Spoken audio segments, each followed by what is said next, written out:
Good morning student. नवम वर्ग के पाठ्यक्रम में निर्धारित स्वर्ण काकः पाठ का अध्ययन अध्यापन का कार्य करेंगे।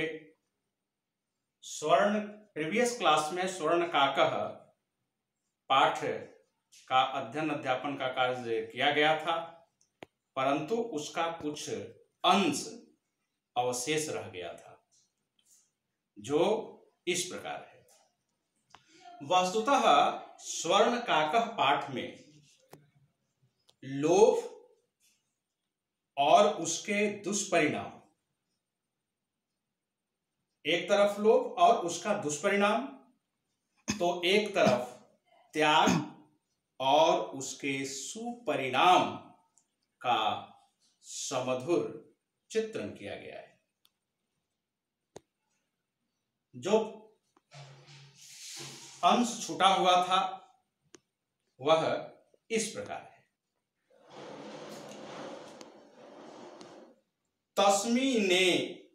तस्मिन्नेव ग्रामे एका अपरा लुब्धा वृद्धा न्यवसत। उसी गांव में एक दूसरी लोभ से ग्रसित वृद्ध स्त्री भी रहती थी। तस्या अपि एका पुत्री आसीत्। उसका भी एक पुत्री थी।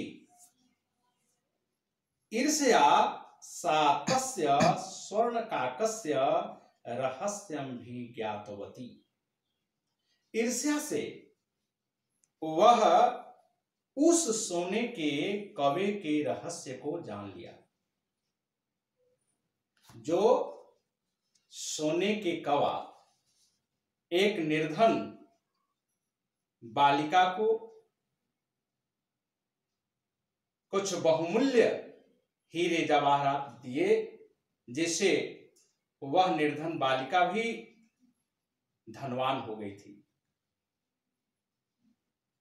तो ईर्ष्या से उस रहस्य को यह भी जान ली कि अरे बड़ा विचित्र बात है, यह तो अत्यंत निर्धन थी, यह धनवान कैसे बन गई।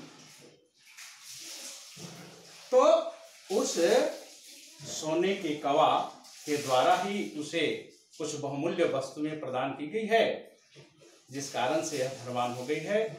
यह इस रहस्य को, गुप्त रहस्य को किसी तरह वह जान ली।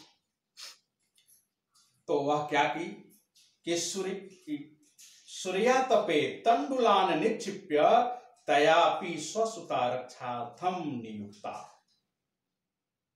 सूर्य के धूप में चावल के कण को देकर वह अपनी पुत्री को रक्षा करने के लिए नियुक्त की। रक्षा करने के लिए हेतु वहां उसको बैठाई गई कि सूर्य के इस धूप में चावल के कण को तुम कवे से इसकी रक्षा करना।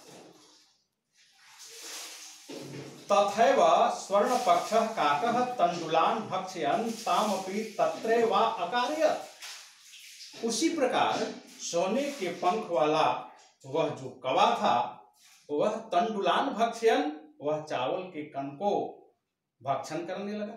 आया, वह भी भक्षण करने लगा, खाने लगा। तामपि तत्रैवाकारयत्।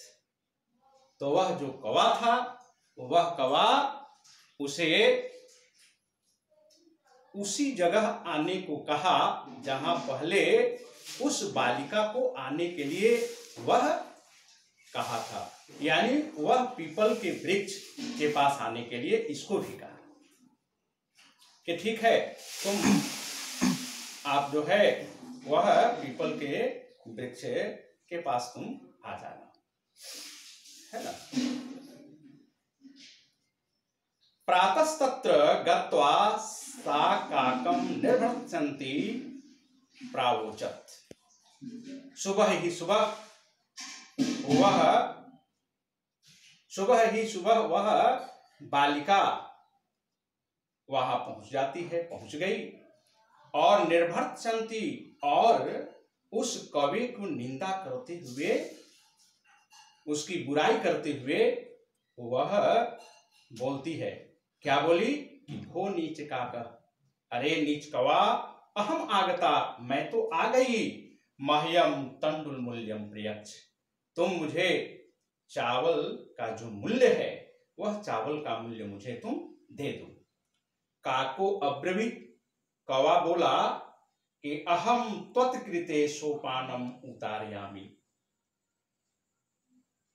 वह बोलता है कि मैं तुझे इस महल में, अपने महल में आने के लिए, जैसे उस कौवे का जो महल था वह वृक्ष के ऊपर था और वह सोने का महल था, तो वह कहता है कि मैं तुझे अपने महल तक आने के लिए मैं तुझे सीढ़ी भेज रहा हूं, सोपान भेज रहा हूं।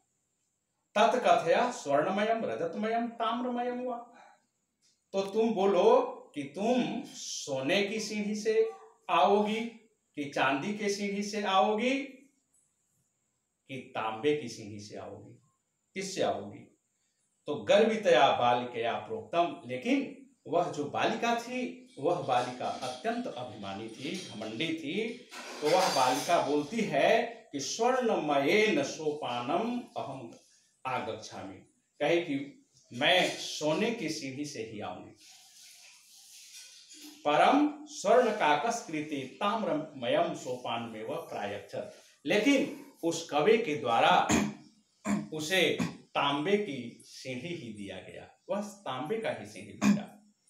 स्वर्ण काकस्ताम भोजनम अपि ताम्र भाजने कार्यत, सोने के कौवा के द्वारा उसे भोजन के लिए तांबे के पात्र में ही उसको भोजन दिया गया। माने उस बालिका को वह जो सोने का जो स्वर्ण काक था, तो वह काक, सोने का काक कौवा उसको खाने के लिए कैसी थाली में खाना दिया? तो ताम्र भाजनेन, यानी तांबे के ही थाली में, तांबे के ही पात्र में भोजन दिया।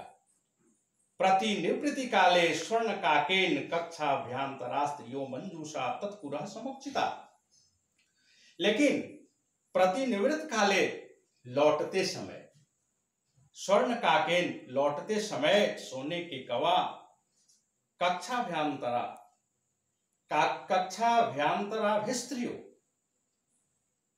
कि कमरे के अंदर से 3 मंजूषा यानी बक्सा, 3 बक्सा जो है उसके सामने ला करके उपस्थित कर दिया।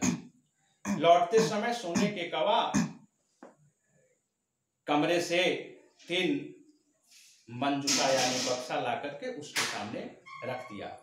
लोभा विष्टासा बृहतमाम मंजूषाम गृहीतवती, लोभ से, लोभ के वशीभूत वह जो बालिका थी उसमें से जो बड़ा मंजूषा था, जो बड़ा बक्सा था, गृहत्वती, उसे ही वह ली, उसे ही वह ग्रहण की।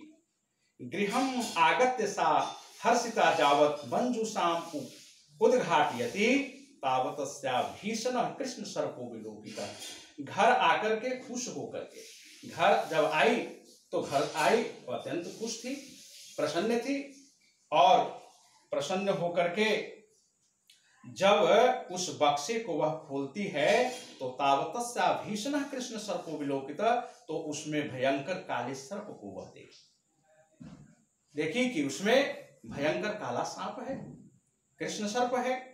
लुब्धया बालिकया लोभस्य फलम प्राप्तम, इस प्रकार लोभ से वशीभूत उस बालिका के फल प्राप्त हो गया। तदंतरम सा लोभम प्रत्यज्यत, इसके बाद से वह लोभ को त्याग कर दी। छात्रों, कहा गया है कि व्यक्ति को, मनुष्य को लोभ नहीं करना चाहिए।